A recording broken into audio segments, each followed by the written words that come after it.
Good morning friends, मेरे भाइयों बहनों। आज मैं जिस विषय को लेकर आपके सामने आया हूँ, जो हमारी सीरीज चल रही है श्रीमद् भगवद गीता के ऊपर, आज तीसरा अध्याय कर्म योग आपके सामने लेकर के आया हूँ। ये हमारे जीवन का विज्ञान है, साइंस है, ये हमारे जीवन को जीने का ग्रंथ है। तो आज तीसरे अध्याय में हम सीखेंगे कि कर्म योग। मेरे साथियों, मैं आप सभी का तहे दिल से अभिनंदन करता हूँ कि आप मेरे जो वीडियो देख रहे हैं, सुन रहे हैं, ये आपके जीवन में बहुत ज़बरदस्त बदलाव लाएगा, आपके जीवन में टर्निंग पॉइंट लाएगा, आपके जीवन में कामयाबी के द्वार खोलेगा। क्योंकि ये जो सदियों पुराना जो कोहिनूर है, हीरा है, ये अमृत है, ये गीता अमृत का खजाना है कि जीवन को कैसे जिया जाए। आज अगर आपने इसको समझ लिया तो आधुनिक युग में भी आपके लिए चमत्कार हो जाएगा, मिरेकल हो जाएगा। जो भी कार्य कर रहे हैं उस कार्य में आपको सफलता मिलती चली जाएगी। आज तीसरा अध्याय जो कर्म योग, हम इसको आगे लेकर चलते हैं। गीता का महत्व क्या है? गीता केवल धार्मिक ग्रंथ नहीं है, बल्कि कर्म और जीवन प्रबंधन का दिव्य अलौकिक शास्त्र है। पहला अध्याय जो था अर्जुन विषाद योग, जिसमें संशय और मोह से निकलने का विज्ञान था। दूसरे अध्याय में सांख्य योग, ज्ञान और आत्मा की अमरता का विज्ञान था, साइंस था। तीसरे अध्याय में हम बढ़ते हैं कर्म युग। जीवन में कर्म ही सबसे बड़ा धर्म है, कर्म ही हमारा सबसे बड़ा धर्म है, कर्म ही हमारी पूजा है। तो मेरे साथियों, भाइयों बहनों, हम तीसरे अध्याय की ओर बढ़ते हैं। अर्जुन का प्रश्न है, अर्जुन भ्रमित है और हे कृष्ण, अर्जुन जो भ्रमित है, कृष्ण सवाल करा, हे कृष्ण, यदि ज्ञान श्रेष्ठ है तो मुझे कर्म क्यों करने को कहते हो? कृष्ण ने जब उसको ज्ञान देना शुरू किया और कृष्ण कह रहे हैं ज्ञान श्रेष्ठ है, तो अर्जुन कह रहा है कि अगर ज्ञान श्रेष्ठ है तो मुझे कर्म करने को क्यों कहते हो? तो कृष्ण का उत्तर है, ज्ञान और कर्म विरोधी नहीं बल्कि पूरक हैं। ज्ञान और कर्म विरोधी नहीं है, दोनों ही एक दूसरे के पूरक हैं। केवल ज्ञान से मुक्ति नहीं मिलती है, कर्म भी आवश्यकता है, कर्म भी आवश्यक है, कर्म भी जरूरी है। अब यहाँ पे कर्म का महत्व बता रहे हैं कृष्ण भगवान अर्जुन को। कृष्ण कहते हैं कि कर्म करना ही जीवन है, कर्म करना ही जीवन है, कर्म जीवन जीना ही कर्म है। बिना कर्म के जीवन असंभव नहीं है, बिना कर्म के जीवन संभव नहीं है। श्लोक है, नहीं कश्चित क्षणमापि जातु तिष्ठत्य कर्म कृतः। अर्थ, कोई भी क्षण भर भी बिना कर्म के नहीं रह सकता है। वो ऑटोमेटिक हो रहा है, हमारे इंटरनल बॉडी में सारी क्रियाएं हो रही हैं, कर्म हो रहा है, हर वक्त हो रहा है। आप नहीं कर रहे फिर भी हो रहा है। और कर्म कोई भी क्षण भर भी बिना कर्म के रह ही नहीं सकता। उदाहरण के लिए सांस लेना, बोलना, सोचना, सब कर्म है। सांस आ रही है, जा रही है, ये भी तो कर्म है।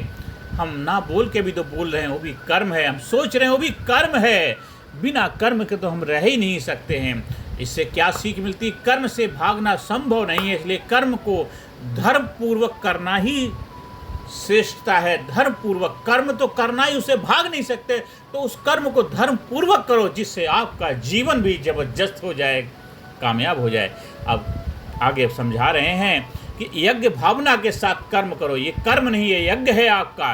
कर्म को यज्ञ के रूप में करने का संदेश दे रहे हैं कि श्लोक में कहते हैं, सहयज्ञा प्रज्ञा सहयज्ञा प्रजा सृष्टा पुरोवाच प्रजापति।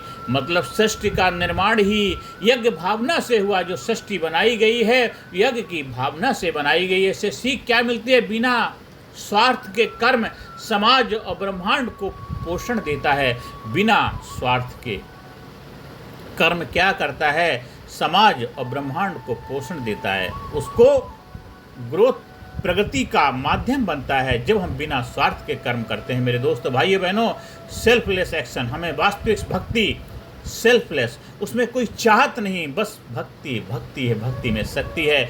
आधुनिक जीवन में अगर हम इसको समझें तो सोशल सर्विस, दान, समाज की सेवा, यही आधुनिक यज्ञ है। आप जो भी निस्वार्थ भाव से कर्म करते हैं, निस्वार्थ भाव से समाज की सेवा करते हैं, आपकी कोई उम्मीद नहीं, एक्सपेक्टेशन नहीं है, वही सबसे बड़ा आपका यज्ञ है। आधुनिक युग यही है आज के समय में। अब कर्म और कर्म बंधन से कैसे छूटें? कर्म जो है, कर्म आपका बंधन ना बने, उसके ऊपर हम ध्यान प्रकाश डालते हैं। कर्म बंधन तब बनाता है, कर्म बंधन तब बनाता है जब वह स्वार्थ और आसक्ति से किया जाए। जब कर्म आपका बंधन जब बनता है, जो उसे स्वार्थ और लगाव से करते हैं तब वो आपके लिए कर्म बंधन बन जाता है। निष्काम कर्म क्या है? मुक्ति का मार्ग है। निष्काम कर्म ही मुक्ति का मार्ग है। इसको एक श्लोक से समझते हैं, कर्मण्येवाधिकारस्ते कर्मण्येवाधिकारस्ते मा फलेषु कदाचन। दूसरे अध्याय से जुड़ा हुआ सिद्धांत है, यहाँ और गहराई से समझा रहे हैं कि सीख क्या है। कर्म करते रहो पर फल की चिंता मत करो। कर्म करते रहो पर फल की चिंता मत करो। इसको एक उदाहरण से समझते हैं। किसान बोता है पर बारिश भगवान पर छोड़ देता है। विद्यार्थी मेहनत करता है पर रिजल्ट की चिंता नहीं करता है। इसलिए हमें क्या कर्म करना है, फल की चिंता मत करो, फल तो मिलेगा मिलेगा, क्योंकि कर्म ही अपने आप में फल है। आपने कर्म बीज डाल दिया है तो फसल होगी होगी, बारिश होगी होगी। विश्वास रखो मेरे दोस्तों, भाइयों बहनों। श्रेष्ठ पुरुष जो सर्वश्रेष्ठ पुरुष है और समाज, उसके बारे में कृष्ण भगवान कहते हैं, कृष्ण कहते हैं, यद्दाचरतः यदाचरते श्रेष्ठा देवोत्तरो जनः। मतलब समाज श्रेष्ठ पुरुष के आचरण का अनुसरण करता है। समाज जो है, जो श्रेष्ठ पुरुष होते हैं, जो गुणी पुरुष होते हैं, जो महान पुरुष होते हैं, उन्हीं का आचरण करता है। आप जैसे कर्म करेंगे, आपको आपकी आने वाली पीढ़ी, आपके बच्चे आपको अपना मार्गदर्शक, आपसे प्रेरणा लेते हैं। जो श्रेष्ठ पुरुष होते हैं उन्हीं का आचरण करते हैं दूसरे लोग। तो हमें श्रेष्ठ पुरुष जो होते हैं उनको अपने आचरण को उच्च कोटि का बनाना चाहिए। जैसे जो नेता, शिक्षक, माता पिता, गुरु या आदर्श व्यक्ति है, उसका आचरण समाज को दिशा देता है। इसलिए हर बड़े व्यक्ति को जिम्मेदारी से कर्म करना चाहिए। अगर कोई नेता बात बोल रहा है तो उसकी बात में दम होना चाहिए, झूठ नहीं बोलना है। आपको थोड़ी सी जीत के लिए, थोड़े से लालच के लिए कभी झूठ का सहारा नहीं लेना है। अगर आप नेता हैं, अगर आप शिक्षक हैं, अगर माता पिता हैं, बच्चों से कभी झूठ मत बोलो। इसलिए कभी भी किसी चीज़ के लिए अपने उसूलों के साथ समझौता मत करो। यही सीख है। अगर जिस पोजीशन पे भी हैं उस पोजीशन के साथ आपके जो नीचे वाले आपके फॉलोवर हैं आपको रोल मॉडल मानते हैं। इसलिए कोई भी ऐसा काम मत करो जिससे कि आपको शर्मिंदगी महसूस हो। उदाहरण के लिए गांधी जी, विवेकानंद, APJ अब्दुल कलाम, वो आज भी हमारे लिए आदरणीय है, प्रेरणा स्रोत हैं, क्योंकि उन्होंने कभी अपने सिद्धांतों के साथ समझौता नहीं किया। मेरे दोस्तों, भाइयों बहनों, हमें जो भी कर्म, आसक्ति रहित कर्म करना है। कैसे? कर्मणो हापि बोधव्यम च विकर्मणः। मतलब यह है कि समझना जरूरी है कि कौन सा कर्म धर्म है और कौन सा कर्म अधर्म है।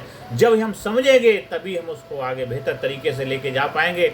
आसक्ति रहित कर्म क्या है? Duty without selfish attachment. जो भी कर्म कर रहे हो, जो भी रिस्पॉन्सिबिलिटी निभा रहे, विदाउट सेल्फिश, बिना अटैचमेंट, बिना लगाव के करो, वही आपका आसक्ति रहित कर्म है। कर्म करते हुए मन शुद्ध होता है और वही मोक्ष का मार्ग बनता है।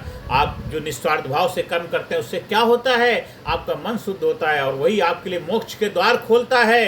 मन में सुख, शांति, समृद्धि के दरवाजे खुलते हैं। मेरे दोस्तों, भाइयों बहनों, ज्ञान योग और कर्म योग का आपस में सामंजस्य कैसे बैठाना है। ज्ञान योग हमें आंतरिक साधना अंदर से मजबूत बनाता है, अंदर से पावरफुल, शक्तिशाली बनाता है। कर्म योग हमें बाहरी जीवन का आचरण है, तो हमें अंदर बाहर दोनों का बैलेंस बनाना है। ज्ञान और कर्म दोनों का तालमेल बिठाना है और दोनों मिलकर क्या संपूर्णता देते हैं, कंप्लीटनेस को उपलब्ध होते हैं। इसलिए दोनों का तालमेल बिठाना, ज्ञान और कर्म दोनों का बैलेंस बनाना है। सीख केवल क्या है? केवल ज्ञान से निष्क्रियता आती है और केवल कर्म से थकान आती है। जब ज्ञान और कर्म साथ हो जाते हैं तो जीवन संतुलित और सफल बनता है। तो ज्ञान और कर्म दोनों का बैलेंस होना जरूरी है। केवल एक करोगे तो बात नहीं बनेगी। मेरे दोस्तों, भाइयों बहनों, तो आधुनिक जीवन में हमें कर्म योग का किस तरह प्रयोग करना है, कैसे कि जॉब एंड कैरियर में काम को भगवान या यज्ञ मान कर करो। जो भी काम करो, जो भी आपका कैरियर है, उस काम को भगवान का यज्ञ मानकर करना है। और स्टूडेंट जो पढ़ाई करता है, कर्म मानकर करो, केवल रिजल्ट के लिए नहीं करना है। फैमिली एंड रिलेशनशिप में सेवा और प्रेम से कर्म करो। मेरे दोस्तों, भाइयों बहनों, लीडरशिप अपने कर्म से समाज को प्रेरित करने के लिए आपके अंदर वो होना चाहिए। स्पिरिचुअल लाइफ में कर्म को भक्ति का साधन बनाओ। ये जो 5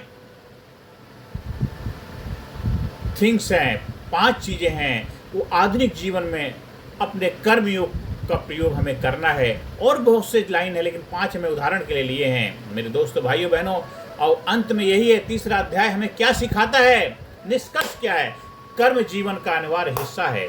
कर्म जीवन का अनिवार्य हिस्सा है। यज्ञ भावना से किया गया कर्म ही श्रेष्ठ है। और मेरे दोस्तों, भाइयों, बहनों, श्रेष्ठ पुरुष अपने कर्म से समाज को दिशा देते हैं। जो श्रेष्ठ पुरुष होते हैं, महान पुरुष होते हैं, अपने कर्म से समाज को दिशा देते हैं। मेरे दोस्तों, मेरे भाइयों बहन, निष्काम कर्म ही मोक्ष का मार्ग है। मेरा अंतिम संदेश यही है तीसरे अध्याय का, कर्म ही धर्म है, कर्म ही पूजा है। जब तक श्वास है तब तक कर्म है, और वही जीवन का सबसे बड़ा साधन है, वही जीवन का सबसे बड़ा साधन है। यह तीसरा अध्याय है। अपनी वाणी को विराम देता हूँ। आप हमारी हाई परफॉर्मेंस कोचिंग से फ़ायदा उठा सकते हैं। दिन दूना रात चौगुना तरक्की करें, कामयाबी के शिखर पर पहुँचें।